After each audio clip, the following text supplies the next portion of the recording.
이 사람은 제 아들이에요. 실종됐던 아들이죠. 그러니까 오늘은 여러분에게 2배로 특별한 날이에요. 여러분, 오늘 이 축제를 진심으로 축하드려요. 전승절을 축하합니다. 역대 최단 시간으로 진행된 군사 장비 없는 전승절 퍼레이드가 오늘 모스크바에서 열렸습니다. 블라디미르 푸틴은 소수의 손님들 사이에서 몇 가지 강한 발언을 했습니다. 그는 다시 한번 러시아 군인이 유럽을 구했다고 주장했고, 생리세대의 업적이 이른바 특별 군사작전에 참여하는 러시아 점령군들에게 영감을 준다고 말했습니다. 그는 나토로부터의 이른바 위협을 언급했습니다.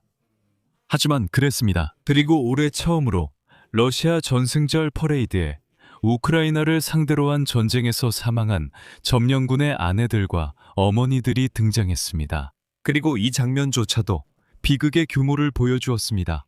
그리고 5월 9일에 맞춰 BBC 러시아 서비스는 검증된 점령군 사망자만 집계하고 있는데, 러시아가 공식적으로만 해도 이미 35만 2천 명을 잃었다고 밝혔습니다. 그리고 다시 한번 말하지만 이 숫자는 크렘린이 인정한 수치일 뿐입니다. 또한 퍼레이드에서는 우크라이나를 향한 샤헤드 드론의 새로운 발사 방식도 공개됐고, 우크라이나의 플라밍고 미사일을 복제한 러시아판도 선보였습니다. 하지만 이게 끝이 아닙니다. 이번 퍼레이드에서 언급되지 않은 모든 것들에 대해 이번 방송에서 이야기하겠습니다. 제 이름은 알렉세이 패치입니다. 이 주제에 대해 이야기해봅시다. 하지만 시작하기 전에 이 채널을 구독해주시고 영상에 좋아요를 눌러주시며 이 영상 아래 댓글도 꼭 남겨주세요. 이것이 유튜브에서 콘텐츠를 홍보하는 데 큰 도움이 되니 정말 감사드리겠습니다. 그리고 제 텔레그램 채널 패치인 뉴스도 구독해주세요. 링크는 이 영상 설명란에 있습니다. 자, 이번 에피소드의 시작 부분에 저는 러시아에서 열린 불멸의 연대 행사에서 촬영된 짧은 영상을 일부러 넣었습니다. 영상에서 한 여성은 초상화를 보여주며 자신의 아들이 우크라이나와의 전쟁에서 실종되었다고 말합니다. 사람들은 그녀에게 승전 기념일을 축하하며 오늘은 2배로 축하할 일이네요 라고 합니다. 이것은 러시아 특유의 현상으로 블라디미르 푸틴이 전쟁 손실 규모를 숨기기 점점 어려워지고 있기 때문입니다.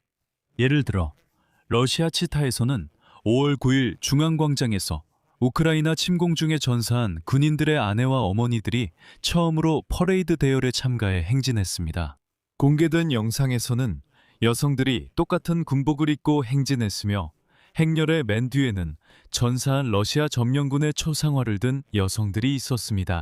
모샤코프아사는 특별 군사작전 지역에서 가장 복잡한 특수임무와 전투임무를 수행하는 데 참여했습니다. Елена Владимировна Константинова, мана гвардейста 사모니.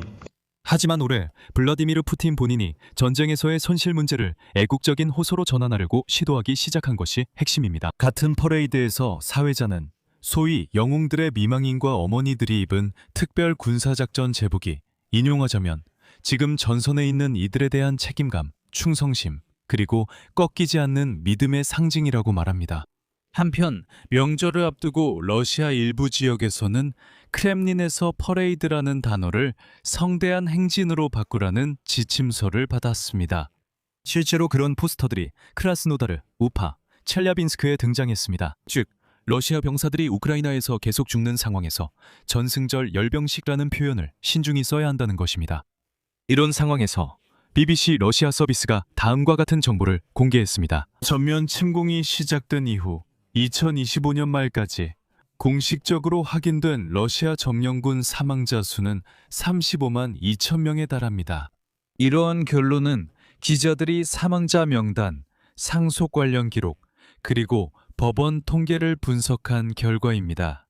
이번 평가에는 처음으로 사망 사실이 민사등록소를 통해 공식적으로 등록된 일반 사망자뿐만 아니라 법원을 통해 사망 또는 실종으로 인정된 사람들도 포함되었습니다. 그러니까 여러분도 아시겠지만 엄청나게 많은 러시아 점령군의 죽음이 그냥 은폐되거나 인정되지 않고 있다는 겁니다. 그리고 예를 들어 전쟁 기간 내내 공식적으로 알려진 바로는 9만 명의 러시아 병사들이 죽었지만 유족들은 그들이 죽었다는 사실을 증명할 수 없어서 법원을 통해 그들이 실제로 이미 오래전에 사망했다는 것을 입증해야 했습니다.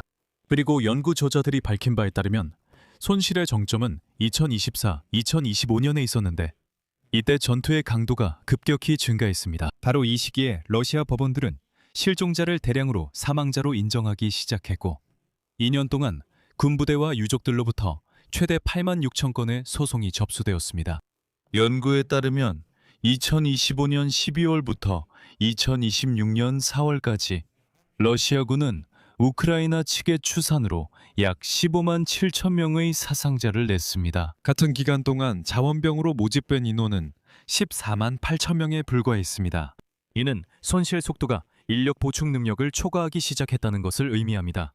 그리고 블라디미르 푸틴은 군사 장비 없이 진행된 붉은 광장의 승리의 날 퍼레이드에서 연설을 했고 드론 공격 위협으로 인해 모스크바 전역에서 모바일 인터넷이 차단된 상황이었습니다.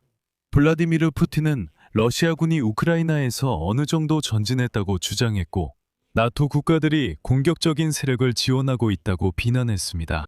하지만 블라디미르 푸틴은 점령군의 전진 방향을 구체적으로 밝히지 않았습니다. 하지만 여기에는 상징적인 에피소드가 있습니다. 러시아 점령군이 우크라이나에 대한 특별 군사작전을 그렇게 성공적으로 수행하고 있어서 모스크바 주변에 또 하나의 추가적인 방공망이 형성되고 있습니다. 여기서 말하는 것은 주로 판치르 대공 미사일 및 포 시스템으로 방어 진지를 강화하는 것입니다. 2023년부터 모스크바에는 이미 100개 이상의 방공 시스템이 배치된 것으로 알려졌으며 같은 기간 투합세는 몇 주째 불타고 있습니다. 다시 말하지만 푸틴에게는 모든 것이 계획대로 진행되고 있어서 올해 붉은 광장에서 열린 퍼레이드는 약 45분 동안만 진행되었고 이는 현대 역사상 가장 짧은 행사 중 하나가 되었습니다. 19년 만에 처음으로 모스크바 퍼레이드가 군사 장비 없이 진행되었습니다. 미사일 발사대와 탱크 대신 붉은 광장에는 수치스러운 점령군들이 행진하는 대열이 지나갔습니다.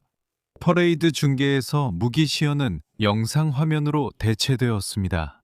시청자들에게는 드론과 핵무기 시연 영상이 보여졌고 그 영상에는 최신 러시아 군사 장비들과 함께 원자력 잠수함 아르항겔스크와 크냐지 블라디미르도 등장했습니다.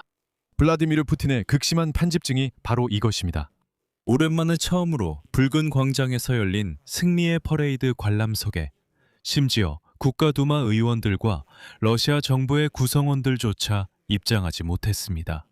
블라디미르 푸틴과 함께한 사람들은 오직 안전보장회의 위원들과 대통령에게 가장 가까운 관료들 뿐이었으며 그 중에는 안보기관 수장들, 대통령 행정부 수뇌부, 그리고 의회 양원의 대표들이 있었습니다. 이들은 발렌티나 마트비엔코와 버체슬라프 볼로딘입니다. 나머지 관료들에게는 단순히 출입이 금지되었습니다. 그리고 전통적으로 블라디미르 푸틴을 동행한 러시아 연방의 퍼스트 레이디 알렉산드르 루카셴코였습니다.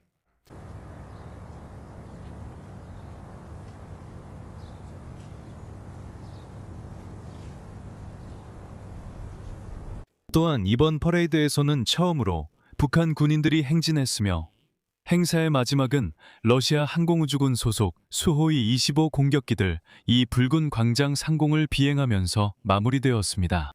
하지만 훨씬 더 흥미로웠던 것은 우크라이나를 향해 드론을 발사하는 점령군들의 영상이었습니다.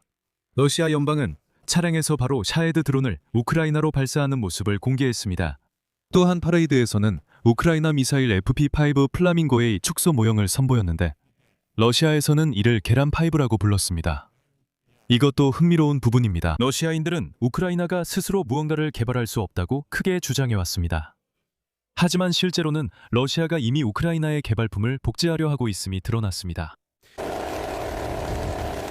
계란2와 계란5 운용팀은 깊은 후방에 위치한 군사 목표물을 타격하기 위해 무인 항공기의 준비와 발사를 진행합니다. 이 명절에도 우리 대원들은 전투 임무를 수행하고 있습니다.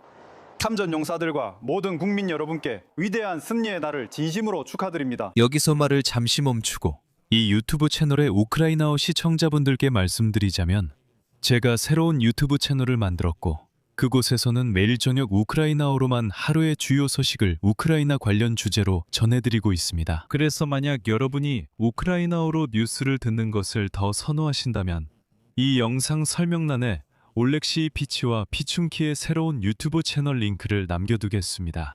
새로운 유튜브 채널을 구독하고 응원해주세요.